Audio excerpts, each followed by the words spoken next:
Hello everybody, and thank you for tuning in to the Liberty Report. With us today is Chris Rossini, our co-host. Chris, welcome to the program. Happy Friday, Dr. Paul. Very good. Good to be with you again, and it's good to be with our viewers. And once again, we will be talking about a subject we frequently talk about, and that is the Federal Reserve and big government and all the nonsense they participate in. But we're going to talk a little bit more specifically, about how significant the student loan business is, because a lot of debt there is not going to get paid, and we'll discuss that a little bit. But this week's been very exciting. The Fed made some reports and stirred up the markets. And, in a way, a month or two ago, if anybody would say that the Fed would raise interest rates in one day more than they had in 50 years, and it would make the stock market skyrocket, and even gold came alive again. So it was a busy week, but, what goes up quickly may go down quickly too. So this is a new week and a new time to look at it. But I tell you what, I've been looking at that for a long time because of the fact that it was the gold price and the gold connection that got me involved in politics. Remembering very clearly August 15th, 1971, when the last connection of the dollar to gold was severed, and gold was at that time $35 an ounce, and a lot has happened since then, and it's still happening. And I think if this is exciting and interesting, there's going to be a lot of excitement, a lot of interest. Unfortunately, there's going to be a lot of people suffer.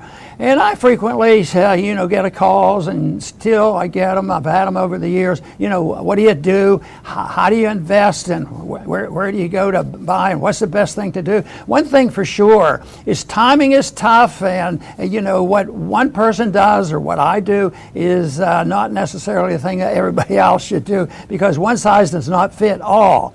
And this is one reason why I partner with Birch Gold Group, because they are, very up to date in gold. Now, if you want to get more information, and this will be free information, if you look at the text number on the screen and get in touch, you can receive some free information from Birch Gold about gold.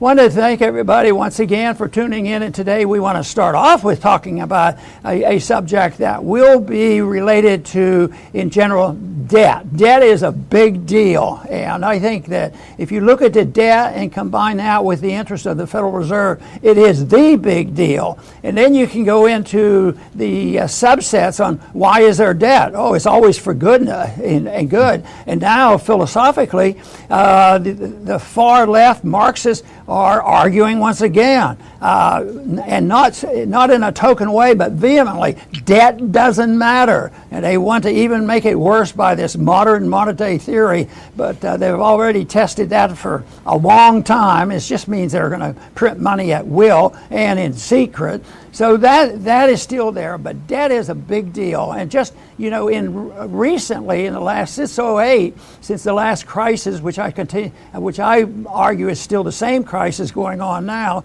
the national debt went from $10 trillion to $30 trillion. But it couldn't have done it without the Fed. The Fed is the culprit. But is it always just those members of the Federal Reserve Board? Well, they're special because they get handpicked and they represent the establishment, and they pursue it. But what they do is in secret. So that is one of the reasons why, if they're a key player, which I've always believed, we should know more about them. Understanding the policy, but also what does the Fed do? How do they bail out some people? Just at the beginning of COVID, they were dishing money out by the trillions. And this is why the audit the Fed really is very necessary, because I'm convinced that when the people in this country know about what's going on at the Fed, they're going to say, we have to have reform. There's too much special interest built into it. So this is something that's going to get much worse, and the measurement of this is difficult for the average person, because they're told and they've been conditioned debt doesn't matter, and yet they're starting to suffer, because even with the low interest rates and all, there's still way too much debt.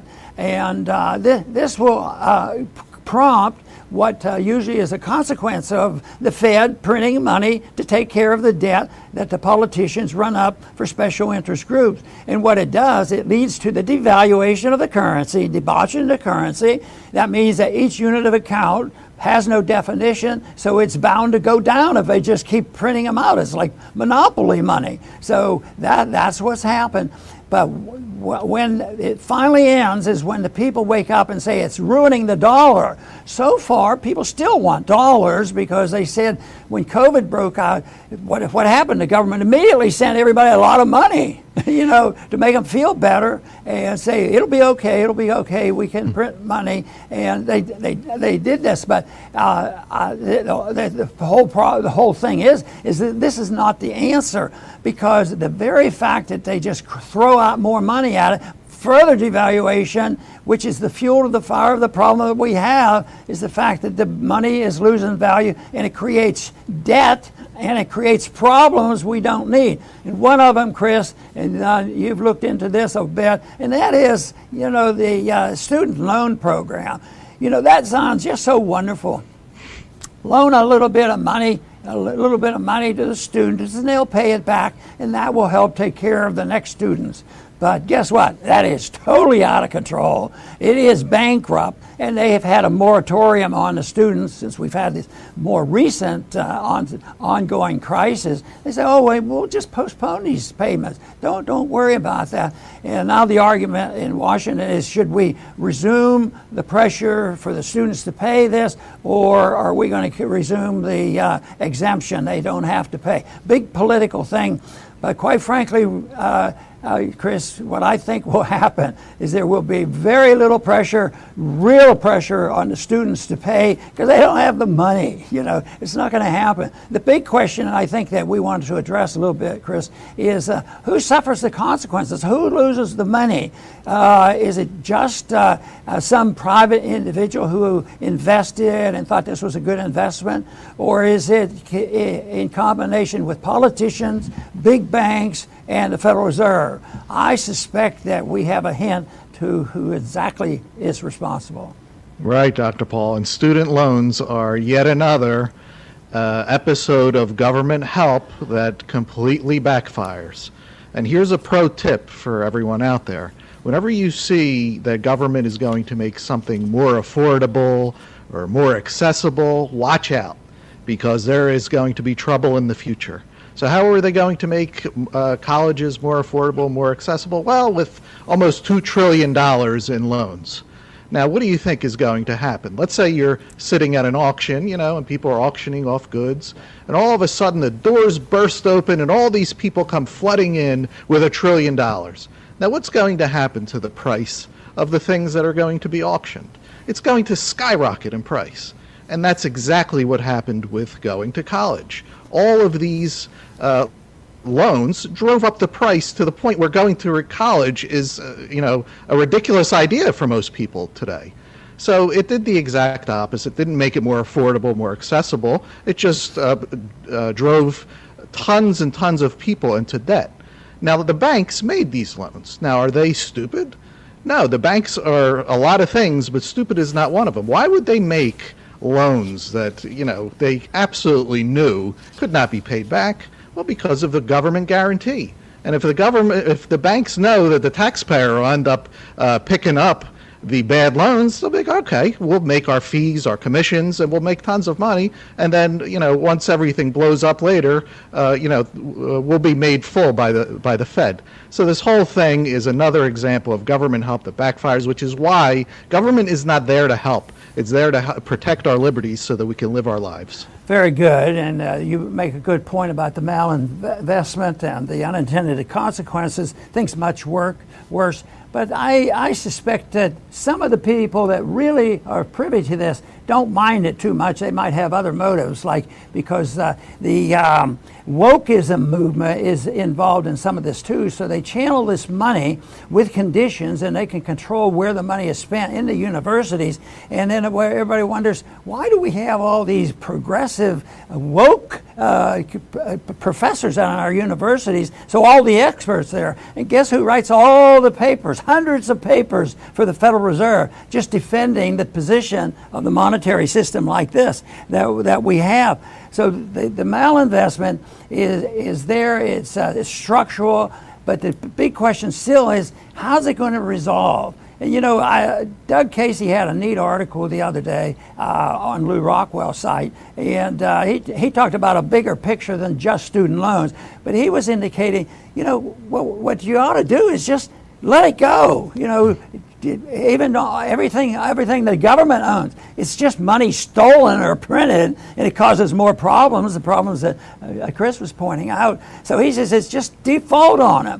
And that sounds atrocious to a lot of people. But you know, when the rules were set, conditions were different, and there was a different understanding of bankruptcy, because you know, bankruptcy is mentioned in the Bible, and they talk about you have to have a day of jubilee. It must be human nature for people to either have bad times happen or live beyond their means, and so they had a way to try to save a person's life where they can start all over again and declare bankruptcy.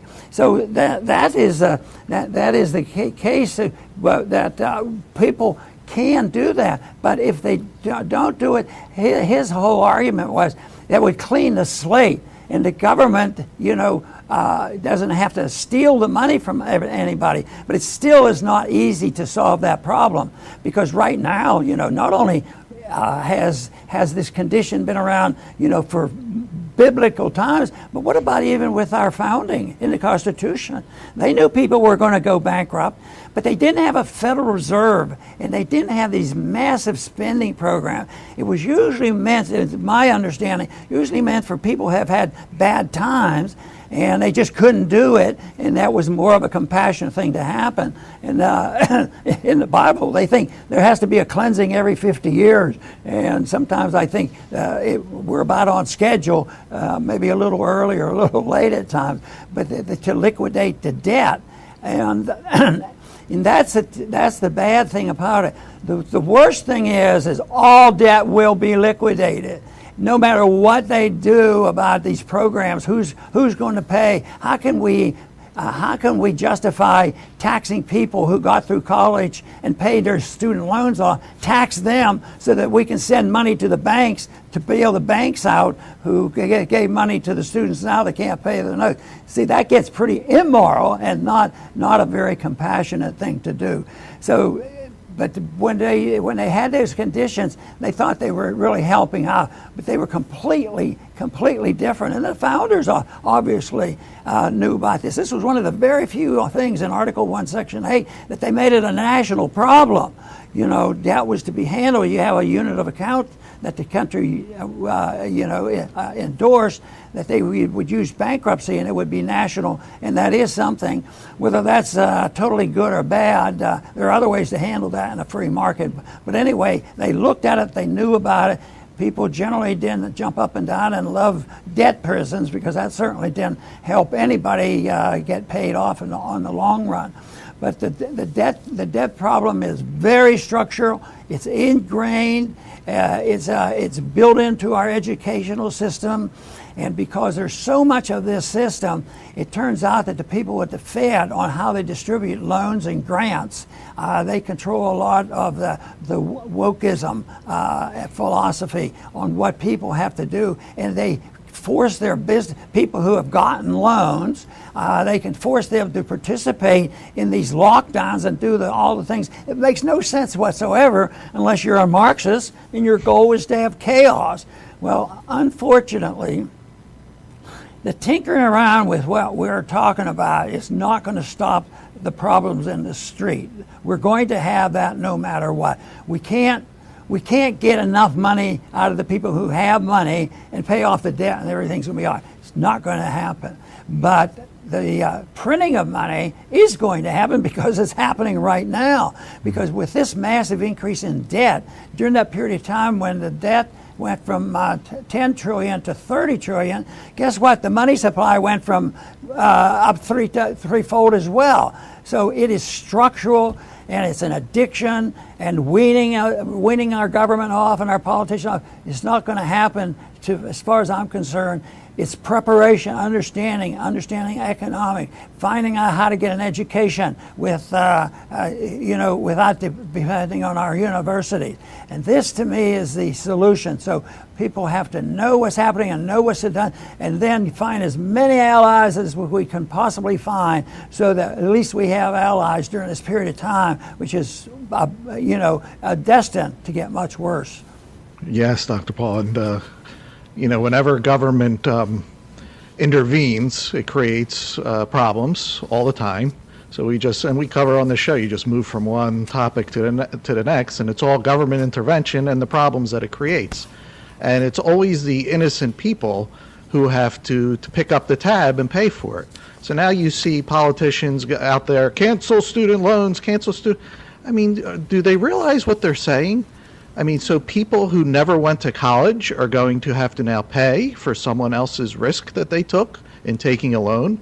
Or if they did go to college without a loan, they paid their way? Or what if they paid their own loan off? Now they have to pay someone else's loan? I mean, the total immorality of this idea, but politicians, they don't care about morality.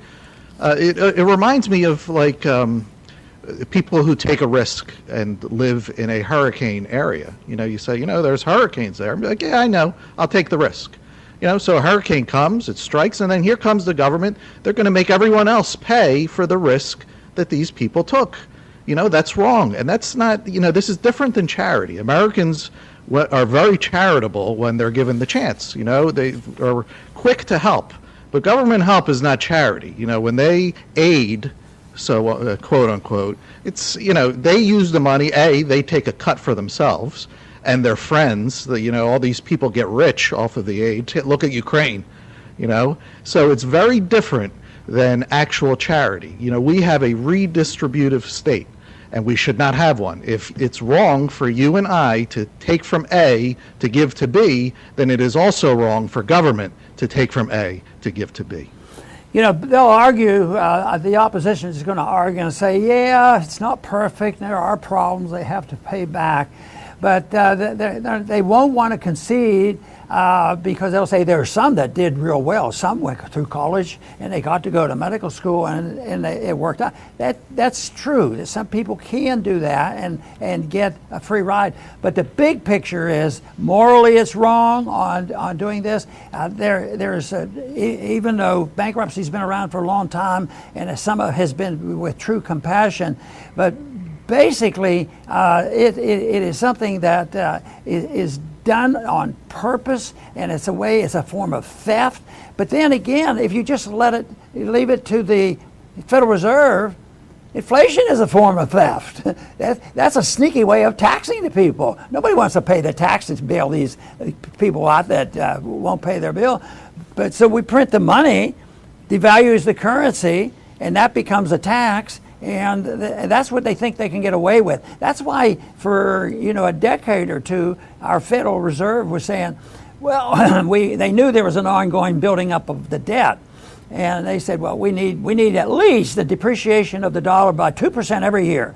The cost of living has to go up 2% a year. But what they're saying, the real debt that is owed owed by the government is going to go down. But it doesn't work that way. It moves very slowly and it's very choppy. So they go into that and they let them do that, and eventually it just becomes horrendous because it's not based on any moral principle. There are people still around now that if they owe something, they pay it. But I think those numbers are short in supply because the educational and financial system and the government has all conditioned us to accept the idea, borrow and pay back later. It's advertised, it's really up front. Borrow now, borrow $100,000 and buy this even though you don't need it, because in a couple of years from now, oh yeah, it'll be worth, you'll only have to pay $30,000 because of the devaluation.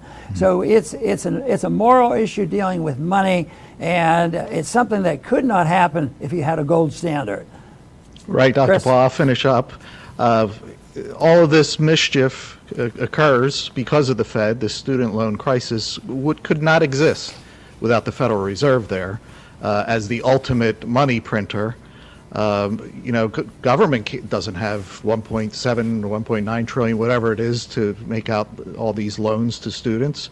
They're 30 trillion in debt. So the emperor has no clothes. Now, the Fed was originally created to protect the big banks. It's a cartel of banks. So when the banks get into trouble, the Fed will print up new money, bail them out, the public pays for it, and so they can make all their bad loans, and the Fed will keep them in business when they should go out of business. So that's, from the banker point of view, that's why the Fed is there. Now, it has morphed way beyond that. The Fed now bails out everyone, everywhere, even around the world. They're a bailout. So this whole thing is destined to end at some point because it's impossible. But it's very big. The world is a very big place, so it could last, and it has lasted. But in the end, it is us, us who have these dollars in our bank accounts and our wallets that are constantly being depreciated. That's the reason why. They're bailing themselves out, they're bailing students out, they're bailing everybody out, Ukraine out, you name it. It's an endless list. So in the end, what this show tries to drill home is the Fed has to go. Very good. They talk a lot about whether or not we might be able to have a soft landing. That's always the goal. Take off with your airplane and your helicopters and pass out the money. But can we have a soft landing? Will that happen? Will they gradually be weaned off from this system, or will they become addicted to it? Well, the answer is they become addicted to it, and it's like a drug. And when you wean somebody off a drug, it's not a happy circumstance, but there has to be a lot of adjustment. But also, if you don't wean somebody off the drugs kills the patient who's addicted. But they still talk constantly about the soft landing. But right now, people are getting a little bit more worried. There's still some say, yeah, it's a little bumpy right now, and but we could still have a soft landing. The odds of a soft landing, which means it'll be just so smooth, it'll be a gradual transition, and you won't even know it. If you have a soft landing on an airplane, you know it. A real good landing, you landed, boy, wow, that was smooth. You barely felt it. But sometimes you have a rocky landing, and sometimes you have landing in a storm, and there's a lot of rocking going on, and it's very, very bumpy, and then it settles down. But the whole thing is, there's not going to be an easy outlet. If we're in an economy that's descending from the height of inflationary pressures, and it's getting very, very bumpy now, how can they adjust that airplane quickly so when they're on the runway, they say, wow, it's pretty smooth here? That probably won't happen that easily. But fortunately, the airplanes do much better recovering from, having a bit of a problem up in the sky, because we're in the sky with this money issue and the government issue and the war issue and all the nonsense we're going through. And the ideas about the student loan is a typical example. And Chris did such a good job in describing that, on the motivation. The motivation is always good. The intent is always wonderful. And then, but you say, wasn't it just to help the students? No, it was there. Guess who gets the guarantee? Who doesn't have to worry about being bailed out? The taxpayer has to worry about paying for it. But people who backed up and had the guarantee, who will get bailed out, are the banks. And it says the government owns 92% of all these loans, but that doesn't mean that it won't hurt the taxpayer. No matter what, if you just print the money and dish it out, the value goes down. So the 92%, but if they're guaranteed by other banks, somebody from the government agency didn't make these loans. You had to have the banks that process these loans. So that's why you have a bureaucracy, whether it's student loans or any other type of project that they have in the Department of Homeland Security. Probably has billions and billions of dollars that they have, contracts and payment systems, all based on fiat money, all based on fake money. We've heard a lot about fake news, but we should hone in on the whole subject of fake money. And of course, that's the fiat money that people know about. because that is the problem where the temptation comes, and that's where the greed and the avarice comes, where people can make money while somebody else is losing. There's no money, there's no wealth created. This whole idea that you can create wealth and somehow or another it's translated into GDP growth, that's a fiction. So printing more units of account, which you can't even define, and measure that as an increase in wealth, that is wrong. A lot of people still believe that's true, just the way they give us our statistic. But guess who wakes up and finally stops all this nonsense? And that's the people who do the grocery shopping and the people who still buy gasoline, and they think that, oh, that'll be all right, we'll do that because pretty soon I'm going to be able to buy electricity and that'll be cheaper and there will be no inflation, you know, with electric cars. But anyway, I think the whole subject is well known and well understood. And I think good economists understand exactly how we got here and what it means to the cause of liberty. And it's well known what could be done. But there would have to be a liquidation. There has to be a jubilee for a year. And people have to liquidate their debt because the debt will be liquidated. It's much better to get the pain and the suffering over with. But that will not sell. So what are we going to do? We're going to have the pain and suffering for a lot longer time. And the biggest change in attitude on how to take care of a downturn occurred in 1929, 1930, when it was, by that time, the university professors had enough influence to say, look, it doesn't have to happen. All we have to do is print money, and it'll be over in no time. Set wages, have price controls, and all this. So guess what? They gave us the longest depression ever. It went from, 1929, 1930 until after World War II. But they don't say, oh, we made a mistake. We shouldn't do it like that. But we're doing it the same. But the bubble and the spending and the distortions and the amount of investment, all much worse. So that's why we're in desperate need for more people to understand and learn to love the cause of liberty. Because they're the answer. That's people making decisions what to do. People know how to take care of their kids' health matters. And I'll tell you what, Fauci doesn't. I want to thank our viewers for tuning in today, and I hope you return soon to the Liberty Report.